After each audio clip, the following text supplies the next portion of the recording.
Isang gabi, sa isang matandang bahay sa labas ng bayan, naruroon ang kwento ng isang multo. Ang mga tao sa baryo ay tinatawag itong, si Maria ng Dilim. Sinasabi nilang si Maria ay isang magandang dalaga na naglakbay sa malupit na kapalaran. Noong mga taon ng una, si Maria ay kilala sa kanyang kabaitan at kagandahan. Ngunit isang trahedya ang nagdulot ng kanyang kamatayan. Nang mawala siya ng biglaan, ang mga tao ay nag-aakalang siya ay inabutan ng masamang pangyayari. Ang totoo, si Maria ay nawala dahil sa aksidente sa bangin habang siya ay naglalakad pauwi mula noon. Ang kanyang kaluluwa ay natagpuan sa pagitan ng dalawang mundo.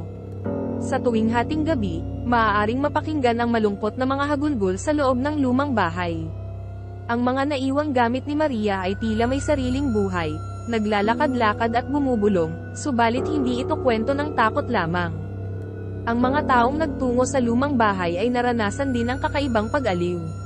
May mga ulap ng kumot na bumabalot sa mga bisita, na para bang isang magiting na yakap mula kay Maria.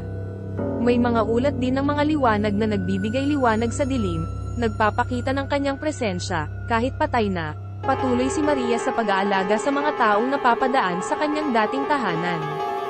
Ang kanyang kabutihan at pag-aalaga ay hindi napuputol.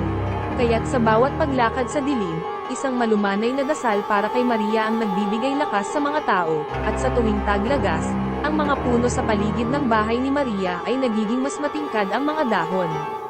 Mga tao ay nagsasabing ito ay tanda ng kanyang pagiging masaya sa pag-asam na ang mga naninirahan sa baryo ay maging ligtas at mapayapa.